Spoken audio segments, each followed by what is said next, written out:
we now move on to one of the most fascinating sessions, although they, of course, have all been fascinating. We're going to look at the emerging future from a very different perspective. I think many conferences talk about the new generation and viewers without actually involving them, so we very much are involving that new generation in our conference. But before we start, I would like just to reference and thank one person, who is Terry Marsh here in the front. Terry has helped me put this session together, and not only has she helped put together an excellent panel, I'm pleased to say, delighted, and congratulations that you were nominated as Businesswoman of the Year last night. Congratulations. So, our panel here this morning is Damien Ashton-Wellman, who's from Richmond, the American University in London. Next to him is James Cordell, who's from the University of Westminster. Liz Scruton is also from Richmond, the American University in London. And on the far end, a different perspective, James Goodhand. He's a technical specialist with broadcast and communications within the BBC. So the format of this is going to be, they've each produced a short video. They'll introduce that video and then give you a few words about what the takeaways are from it. So Damien, I guess you're up first. Yes, sir. Introduce your video. So one of the things we wanted to look at was how our generation are consuming content and the effects it will have on the industry. We focused on three key areas: the devices we're watching on, the exact type of content we're watching, and then the social environment we're consuming it in. So my video starts by looking at the different devices we're looking at and the drawbacks on each of them. Excellent. Previous generations have. However, how we're watching at home has changed. Rather than watching in the family environment, we're increasingly watching on our laptop, in our own private space, in our bedrooms, or if we're at university, in our dorm rooms. And from that, one of the key things that people want is to be able to watch online and have Wi-Fi that can access content easily. It's one of the major drawbacks with on-the-go viewing at the moment in terms of connectivity around the city to enable them to watch content. And I kind of think one of the last things to take away from it is we really want to be able to watch whatever we want, wherever, and we don't just want to be limited to on-the-go or traditional viewing. We want to be able to access everything, and for free, with a greedy generation. Very good, very good. Look, round of applause for the video. And that James, I think you were sort of tackling some slightly different questions in your videos. Right? Yeah, so in my field I was more focused towards the actual content itself and more or less exploring the sort of competition that we've all come to expect between broadcast television and services such as Netflix and Amazon Prime. So I interviewed 30 people at the University of Westminster. I was on location. So so the main questions I was focusing towards was their thoughts on what sort of content really should television be focusing out on, or what they're missing out on in particular that online services are getting, and also in terms of what they'd like to see more of. So I thought I'd do the video. Do the video, yeah, sure. Thank you. I'd say the main takeaway I got from that was, it was quite interesting actually, because when I was doing the edit of the video, I really wanted to make sure that I reflected the responses I got on that day. And I was quite surprised to see that some people weren't really watching television at the moment. And I think it's quite interesting because obviously within this panel we're talking about how under 30s are consuming content and what specific they are watching. It sort of reminded me slightly of the French New Wave in some capacity. Because with YouTube, Netflix, and Amazon Prime, they are primarily services that facilitate the ability for auteurs to have more control and also have their own particular ownership in their videos. And for example, in the French New Wave, obviously with Godard and Truffaut, there was much more of a personal touch, like a signature from the creator. And even then they had techniques that they developed which were unconventional at the time, and such as jump cutting. Whereas now, if you look on YouTube, you've got vloggers. There's that personal connection between the content creator and the audience. And I think that may be what possibly television may be missing out on at the moment, as well as that sort of direct contact between the viewer and as well as the content creator in terms of what content they want to see next. Because when you look at bloggers, let's say like Thatcher Joe or Casper Lee, Zoella, there's the comment section. And from there, obviously, consumers are able to put what they want to watch. And it's very interesting because at the same time, I mean, I wouldn't like to say that television is like dad's cinema, which at that time was what was French New Wave was trying to combat against, or try and develop unconventional techniques in regards to sort of conventional dad's cinema. But I feel like under 30s at the moment are starting to feel that some formats are becoming a bit too repetitive, and hence is why I had the vox pop there of people talking about remakes of franchises, well, sort of bringing formats back. So it was quite interesting to find out, but the interesting thing is I did look at Ofcom statistics, as I said in the video, and you know, people at my age, 16 to 24-year-olds, they do make up a large demographic to consume broadcast television. So it's really complicated, you know, it's really complicated to determine. I think it's because when you look at viewers, they are typically the main people you'd look to because they know what they want to watch.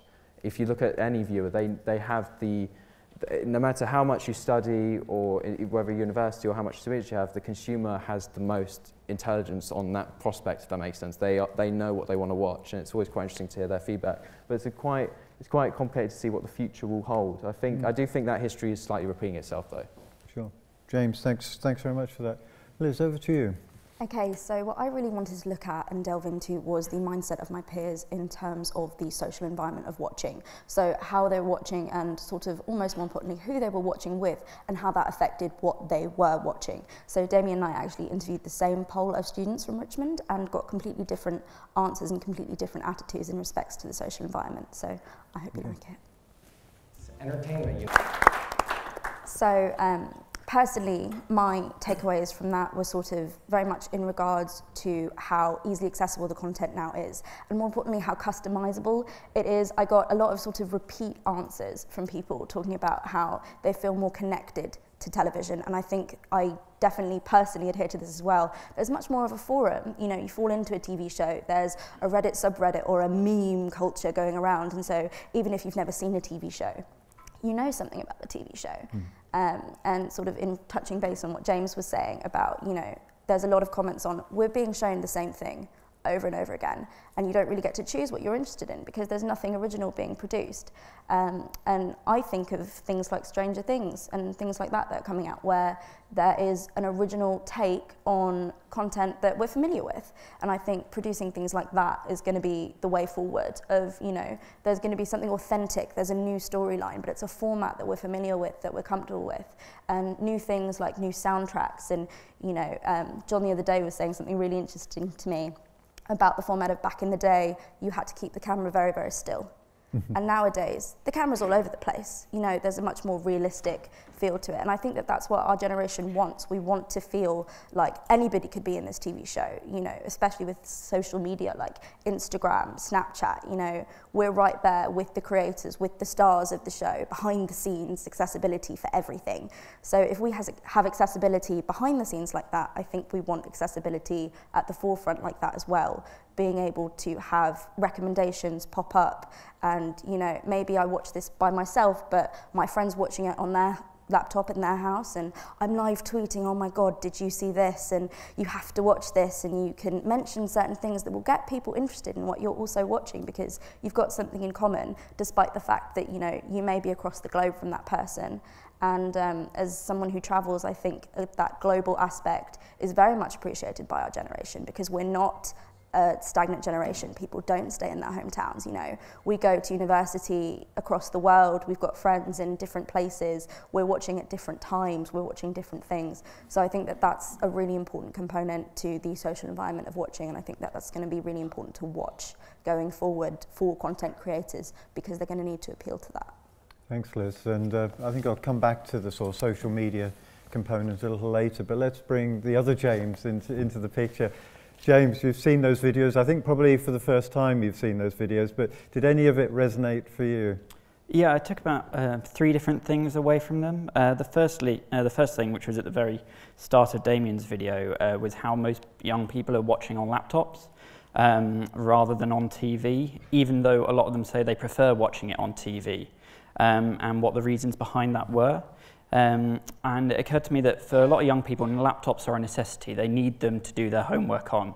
And most teenagers now will have a laptop from maybe 13. So it immediately gives them a place to go up into their bedroom and watch TV on that they want to watch without annoying their parents by stealing the remote. But also, the TV is a luxury rather than a necessity. And for me, I didn't buy my TV until halfway through uni. Before that, the laptop was the only thing I had to watch content on, and it's quite hard to actually get broadcast signals, from a satellite or terrestrial to watch on your laptop. So in iPlayer, Netflix, Amazon, they are the easier solutions to watch on. So they're actually accessible to you? Yeah, they're far more accessible than... Yeah. Which kind of brings me on to the other point, which is young people's patience for barriers to their content, or to allowing them to watch content. One thing that was touched on briefly was content rights, and how a lot of young people tend to watch content illegally. And this is because they don't have any patience to a release date in the US compared to a release date in the UK. They don't want to have to wait 6 months for it to come out when everyone on social media is already talking about it in the US. So their illegal downloads allow them to do that.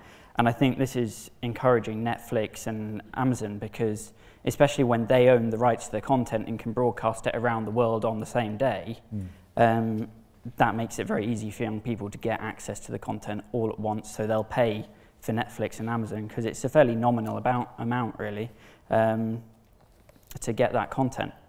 Other things that are barriers, binge watching was mentioned. Again, it's about a patience thing. Young people don't want to have to wait a week to watch the next episode and find out what happens. They want to find out what happens now, especially when the content producers go to so much effort to hook you into the next episode, but then make you wait. And I think that's a frustration, which again might turn some people to the binge watch formats where it allows them to do that.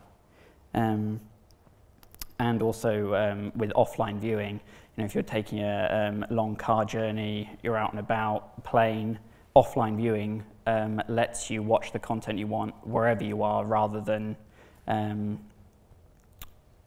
having to wait until you get home and have a Wi-Fi connection. And Netflix have just introduced that. Amazon have had it for a while, and for me that was a big draw for Amazon actually. When I went traveling somewhere, I could download the content beforehand. Okay, that's great. James, you're the RTS New Technologist of the Year this year, is that Yep. correct? Just very briefly, tell us what that entails, because it's a great achievement. Thank you.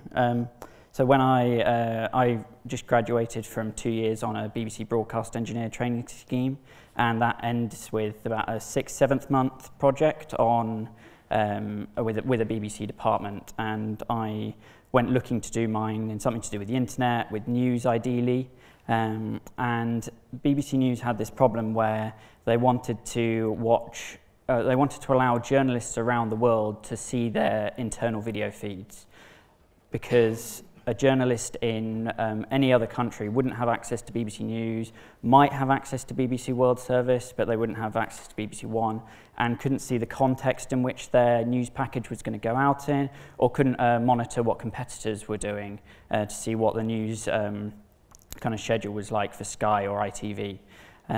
So I went about building a system that would allow internal staff secure access to those video feeds.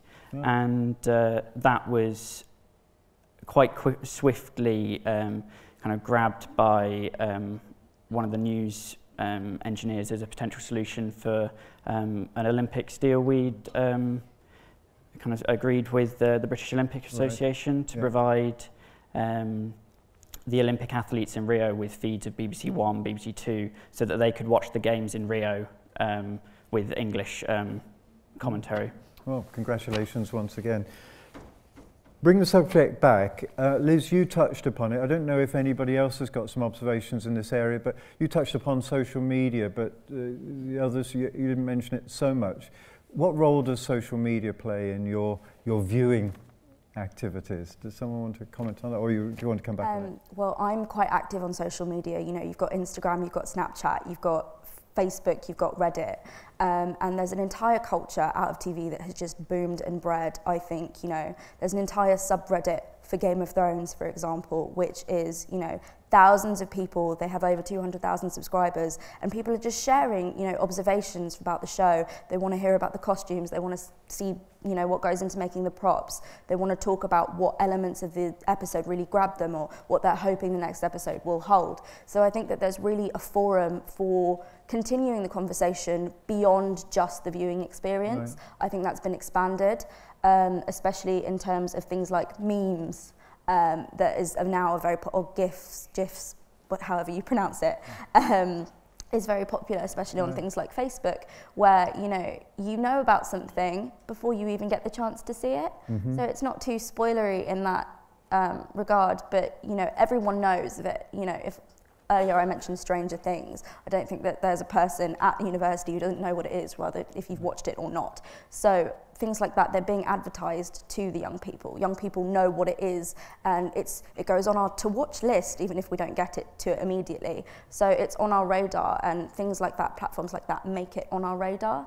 And so I think social media is very important in that respect. James or Damien, I mean, either social media or an alternative question we could look at is, do you agree with what your people said in your videos? Does that fit your profile as well?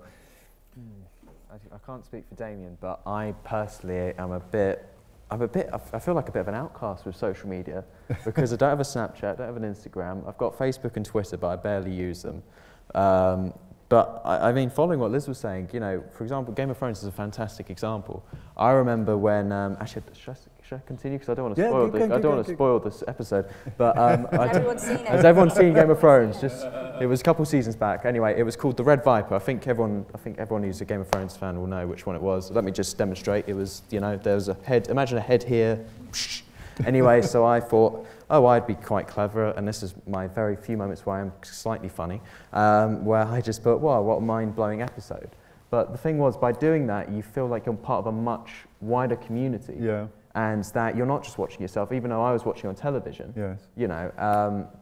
Which, although, when you watch it with family, it's a very community-based sort of thing. But when you do it on your own, you feel like you're much part of a greater community when you use stuff like social media to sort of interact with other people, see their thoughts on the content, and so it's completely... Damien, so it looks like you're in agreement. No, I'd agree in terms of the sense of community, but also it removes the barriers between content producers and content consumers. Right. I know one of the key things that have become very popular during when programs are aired live is for the stars of the shows to do live questions on Twitter or Reddit, and it kind of builds that community through the fact that they can get involved and ask questions and make suggestions into the production process. Right. Okay. So, a very short amount of time, so I'm going to switch context rather dramatically because it's an area we've got to touch upon, and about getting into the industry. But I'd like to go to James at the end there, because we can perhaps learn something from your experience in that respect. Getting into the industry, was this an industry you wanted to get into, or did you stumble into it? And if you wanted to get into it, how easy, what was your experience? Okay. Well, my background is quite different to maybe a lot of people who came into the industry, in that I originally did a physics degree at university before coming into the industry. But one of the things that I found maybe a bit strange was no one else around me really wanted to go down this path. So it was one that I was actively trying to look to go into. And I think one of the barriers to a lot of people is maybe they don't realise it's an industry that will kind of fit what they want to do, or they don't know that it's an option. They think, I've done physics, what good am I going to be in broadcast engineering or broadcast in general? And that there's a lot of skills that they can bring to the table that they don't know they can bring to the table. So just kind of telling people it's an option is quite a big factor in that. I know for a lot of physicists, it's kind of, I'll go into banking or I'll go into academia, and that's kind of seen as a generic choice of the two. Whereas actually there's a lot more available there. Fair enough. So I don't know where you guys are in your courses, or whether or not thinking about getting the actual job itself is sort of on the radar yet, but have you got any thoughts about going about getting into the industry and getting in your first job? Getting involved, I'd say. Yeah. I'd say, I think it's quite interesting because obviously when my personal journey flow I'm hoping to go through, because I did, for GCSEs, I didn't have a film study course or a television production course available to me, and I think that is a problem in itself. I think that should be made an option straight away, so that when we're earlier on in where future generations are earlier on in GCSEs or A-level, well, A-levels they do have that course, but maybe more ingrained into earlier education, that should be made an option. Yeah. But maybe that gives people more of a drive to get into it, if that makes sense. Sure, yeah, very good. I think you have to be keen, and I think we all sort of reach that path in university where there's a fork in the road and you're not quite sure what you want to do. Because degrees, I'm a communications, marketing and PR student with a supplementary study in journalism and media, and so sort of maybe it's because I'm in the American system, but in something that's not so specified, you find yourself with loads of options. And you know, coming from an interdisciplinary background, you're not quite sure what you want to do. Someone's pulling you this way, someone's pulling you that way, and it's quite hard, especially for people our age, because the job market is what it is at the moment. You find yourself leaning towards, well, I love this, but what's going to make me more money? And so that's sort of a terrible, terrible choice to come to. But I think in this industry specifically, I think it will be important to highlight that you can be passionate, but you can also be secure. And there is a line to be able to walk. And if you are keen, we will be here to pick you up. We will be here to teach you and guide you and show you what you know. Because the industry, just that phrase, the industry, it's intimidating. It really is, especially coming into it. So lessening the intimidation, breaking it down, wonderful opportunities like this, that's something that really gets young people into it. Very good. Agree. Networking is key. It's all about who you know and how you can get into the industry and to start as soon as possible. Well, networking can start after lunch and after this session, can't it? Are there some questions or comments from the audience? A lot of points have been raised. Howard over there, if we can get a microphone to him.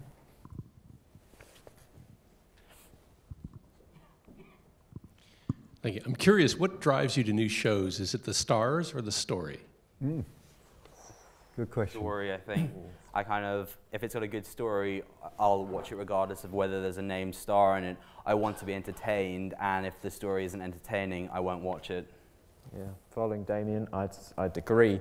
But if I see something with Idris Elba on, I'm instantly hooked. I don't know what it is. It's just, or Robert Downey Jr. You know, I think it's the fact with a lot of the star appeal is the fact that a lot of consumers, once they keep watching content with them in it, they have the sort of experience that we'll get. There's an expectation. You know, for example, if it's an action star, then we expect the sort of how the pacing is going to be. We have these expectations when we see a star. So that does contribute what I'm going to watch, really. I'm going to give you more of a mixed answer, because for me, I think it very much depends. Because in terms of watching stars, things like promos and trailers, if I know exactly how it is, if it's too revealing, but I see a star that I like, I'm going to watch the star in it, besides the fact that I'm less excited for the story now, because I can predict what it is, because you've shown me it in the trailer. I already know what the whole show's going to be, because I've practically watched it in the promo. Whereas if something's a bit quieter, if something's a bit more intriguing, if something's this is a bit of the story, but it's going to surprise you, regardless if I know somebody in it or not, I'll watch it. That's interesting. The story is definitely the big thing for me, but for me, the stars almost give an indication of, oh, that star probably wouldn't go in a bad story, so it's probably worth watching. So it's an indirect link there. Very good. I think we've got time for one more. Oh, we've got a couple of questions. Let's try and get them all in. Hello, Brad Gilmer. I'm a consultant. I have a question for you. Whether it's university students or it's people who don't go to university, I believe that you have a lot less free time than perhaps people of my generation.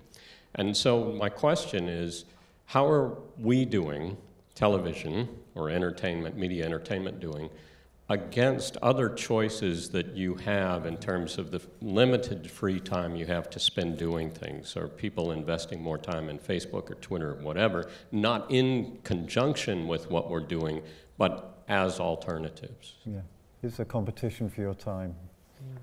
I think it's a very good point. Some evenings I'll kind of start watching TV and then come away, especially if the TV wasn't very good, it was kind of just mediocre. Because time is at such a premium, I want to spend my time watching TV, watching really high quality stuff. hence why The Crown and programs like that are such a draw. But yes, sometimes I might spend a whole evening watching TV and go, and at the end of it I go, well, that was a bit of a waste of an evening. I wish I'd done something else with that time. I could have had, you know, maybe just as much fun, but also learnt something doing this or that. And I think that's, sometimes it could be just playing a computer game, because that's an interactive experience. I can learn something. It might be teaching myself a new skill or playing around with something engineering-wise, but yeah. Can we have one more response to that? No, because I want to move on to another question. Anyone else want to comment on what competes for your time and your eyeballs? I think it varies, because I think with people who go to students, well, sorry, people our age who go to university, and if they live on campus, there's so many more distractions for them. You know, they've got, you know, they could go have messy Mondays, or, you know, I mean, I know it sounds a bit weird, but it happens. I don't, because I live at home, thankfully, and so I've got that.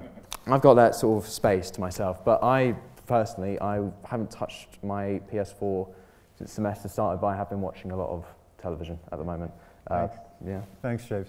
There's one more question, I think. Last one, I'm afraid. Just coming over there. With a show like The Crown that was transmitted all the entire series in one go, do you think that is the model it should be from now on? So if it was up to you, would all TV shows now follow that model? So in other words, do you think the idea of a weekly show is kind of in the past now? I think so, particularly in drama, yes. I mean, I think there are some industries, such as sport, will always be live-based because of the sense of community built around them. But for drama, it's very much an individual consumption model now, and having that ability to choose when we watch it and how much of it we watch in one go suits our schedule a lot more. The fact that with working on different things, we can't always spend an entire time to binge. Sometimes we can, and it's having that flexibility. I think it's also, James mentioned this earlier, but the instant gratification of it.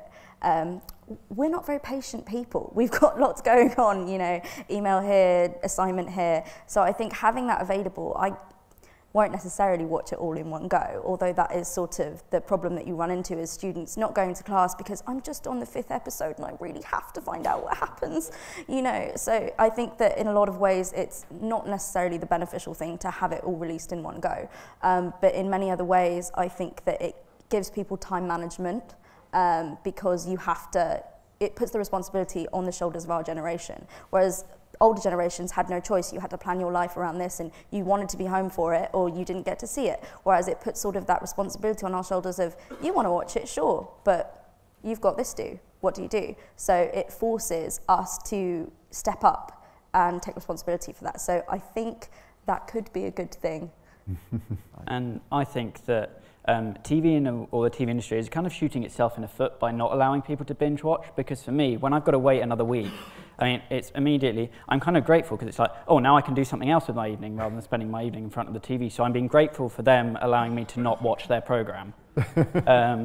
And you know, when I'm binge watching, I'm more likely to just watch the next episode because I was on a cliffhanger. If I've got a week in between, I've forgotten about it by 2 days later, and then I'm not that fussed about watching the next episode maybe. So I think maybe a disservice to themselves by not letting people do that. James, it looks like you want the last word on this. Although I agree with my fellow people on the panel, I disagree. And the reason for that is I've had personal experience of binge watching sort of for me didn't ruin the series, but it made me feel that the impact and the event of what I was watching wasn't there anymore. And because I think, for example, Game of Thrones is a fantastic example, because when I was at sixth form studying, I had friends who would be watching Game of Thrones and we'd be looking forward to Monday at 9 p.m. It's, you know, it's the event, and it's the event of which, and it's sort of, you know, like, you know, sometimes like there's sort of, when it's Friday, we've got the weekend off. That's what we sometimes insinuate with Friday. Whereas, you know, sometimes with certain television shows, that is unique to that day, and I think that event around it is fantastic for some series. So personally, I would like to see it continue, because I think, although we have, everyone has a unique time schedule, I think some people just love to work around it because that's their guaranteed time off, if that makes sense. Whereas, you know, some people may go, oh, well, I'm going to have this time off for about an hour, but then they may feel less inclined to it if they have nothing to fill that gap. But whereas when it's an event, it's just, I feel like it gives you a bit more of an investment into watching the series. We're going to have to move on. We've got just a few statistics, which I think in many ways confirm what we've heard. But you didn't talk too much about marathons. You talked about eating, Netflix, sleep and repeat, but not so much about marathons. But I think that tends to confirm what we've been talking about. Interactivity, I think generally, there were a few exceptions, but interactivity was very much there. And I don't know, does anyone say, do you think traditional television is threatened? No. Yes. What a great question, what a great set of answers. Look, give them a big round of applause, they've been great.